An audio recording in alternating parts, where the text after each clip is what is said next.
O que nos traz aqui hoje, e também é importante que as pessoas saibam, o Gugu, né, Ricardo, fez parte da sua vida desde o início, da formação do Polegar, do incentivo à gastronomia, do primeiro restaurante em Mogi, e Kátia e público do Melhor da Tarde. No ano, 3 dias antes de perdermos o Gugu, você falou com ele, Ricardo. Você não teve vergonha de, mais uma vez, recorrer a um grande amigo e mentor, né? Conta pra gente. Na verdade, Kátia, o Gugu ele sempre me apoiou, tá? Eu conheci ele com 16 anos de idade. Eu fui de uma certa forma, o entusiasmo e o incentivo, né, para a formação do Polegar. Antes do Polegar, eu trabalhava na TVS, hoje é SBT, e aí depois ele montou o primeiro grupo que chamava Garotos da Cidade. Aí depois do Garotos da Cidade que veio o grupo Polegar, e foi aquele estouro. Enfim, aí como nada na vida é para sempre, o grupo acabou, cada um foi pro seu lado e tal. E eu fiquei um bom tempo sem falar com ele. E aí, depois de um bom tempo, eu procurei ele e falei que queria montar um restaurante. E aí ele falou, então você vai fazer um curso de gastronomia. Ele pegou e fiz lá uma faculdade, não vou dizer o nome aqui e tal. Sim. Enfim, fiz a faculdade.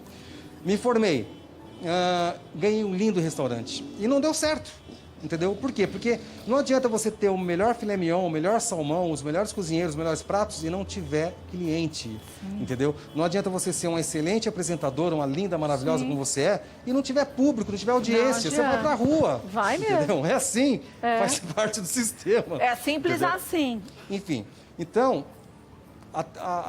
Em 2019. Isso. Aí o que aconteceu? Aí o Gugu estava sempre acompanhando, mas ele queria ver até onde eu ia chegar. Entendeu? Até onde que eu ia conseguir chegar. Sim. Ou seja, vendi o restaurante, montei o ônibus, aí tive problema, perdi o ônibus. E aí eu consegui falar com ele uns 3, 4 dias antes dele viajar, entendeu? E expliquei minha situação. E ele falou, olha, eu vou te ajudar. Eu estou indo para Orlando e assim que eu voltar eu resolvo essa situação. E aí, depois de 3 dias, quando eu tive a notícia, eu achei que não era nada. Aí, quando realmente aconteceu, nossa, acabou o mundo para mim, entendeu? Enfim. Mas a gente tá na luta, a gente tá correndo atrás.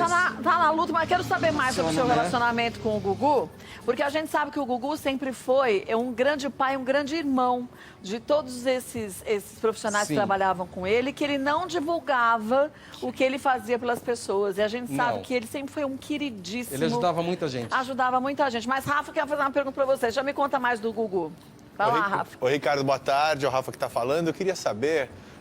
antes de mais nada, eu dei umas olhadas nas últimas notícias que saíram sobre você, sobre suas condições atuais, sobre muita gente falando sobre as questões financeiras, as contas que não paravam de chegar, que não param, na verdade, né? A gente sabe, ainda mais nesse momento, as contas continuam chegando. Eu queria saber como que está a sua situação atualmente, como é que você está nesse momento? Olha, eu aprendi nos 50 anos de idade que eu tô hoje, que a gente não deve ficar murmurando, que a gente tem que agradecer, sempre agradecer e lutar. Mas a pandemia piorou muito, tá? Então hoje realmente eu ainda devo muitas coisas, enfim, perdi tudo, né? Dei meu ônibus, perdi meu ônibus, consegui esse trailer e tô com as contas atrasadas, sem dúvida, como milhões de brasileiros estão, entendeu? Eu não sou o único.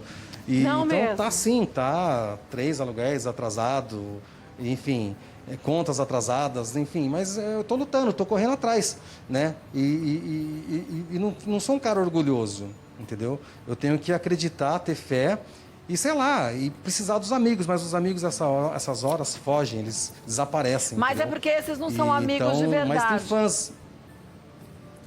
É verdade, é verdade. Então, assim, eu não tô né? aqui me fazendo de vítima, nem de coitado, tá? Porque o mundo tá passando por isso, o Brasil tá passando por isso. E eu queria ter condições imensas de também poder ajudar as pessoas, entendeu? Mas posso te falar, Ricardo, você sabe que você me conhece há uns bons anos, eu te conheço há um bom tempo também.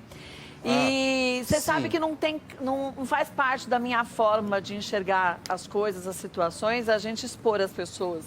E é justamente o oposto. Aí você falou, a gente quer que alguém veja você e possa ser um grande aliado que você tem em Taubaté. Como a gente vê uma grande rede que a gente tem de restaurantes aqui em São Paulo e que quebrou, gente. Mas era assim, era restaurante de família, de 100 anos. Você lembra? Sim. Quebrou. A gente, esses dias estava eu e o Rodrigo andando, domingo até, pela Vila Madalena, um bairro, para quem não é de São Paulo, aqui de São Paulo, que era um bairro lotado de bares e restaurantes. Gente, é de apertar o coração, parece um bairro fantasma. Não tem ninguém. Aí você só vê placa de aluga, se você vê estabelecimentos fechados. Então, essa é uma realidade que o Brasil está passando, mas que o mundo está passando também. Então, quando a gente resolveu falar com o Ricardo, é para mostrar para você que está na mesma situação, para nunca desanimar. Porque um ajudando o outro, a gente consegue reverter em pouco tempo essas histórias todas, né?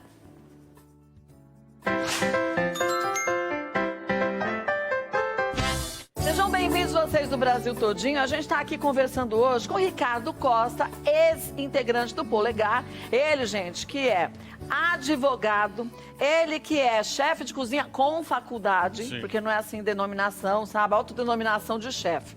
Não, ele fez faculdade, ele é um grande batalhador e quando a gente vê a história de vida do Ricardo, do Grupo Polegar, a gente pensa no quê? Naquele sucesso absurdo que eles fizeram e esses meninos que a gente via literalmente dando a vida para a arte e que hoje está passando como muitos brasileiros e muitas pessoas no mundo inteiro ao redor do mundo, por uma situação difícil. Então, assim como a gente tem o Me Ajuda Aí, Kátia, que a gente todas as terças a gente mostra, você sabe que a minha intenção e a intenção do programa e da própria Band é a gente sempre incentivar as pessoas, não é olhar a dificuldade, falar, coitado, não. Onde cada um pode ajudar o outro para a gente mudar a situação.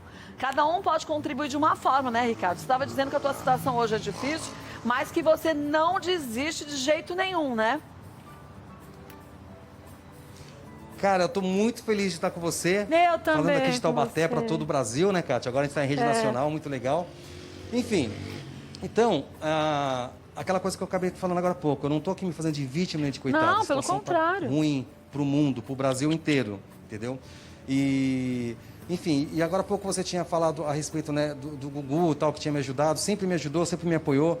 E eu tô lutando, né? Tô indo atrás, tô agradecido por tudo. E logo a situação Mas muda. a gente precisa de chance.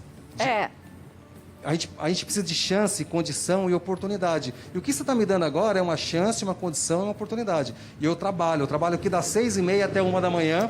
Só que a pandemia está acabando com todo mundo, está acabando comigo. E eu tenho filho pequeno, pago água, luz, aluguel, tá atrasado as contas, entendeu? E não tá fácil.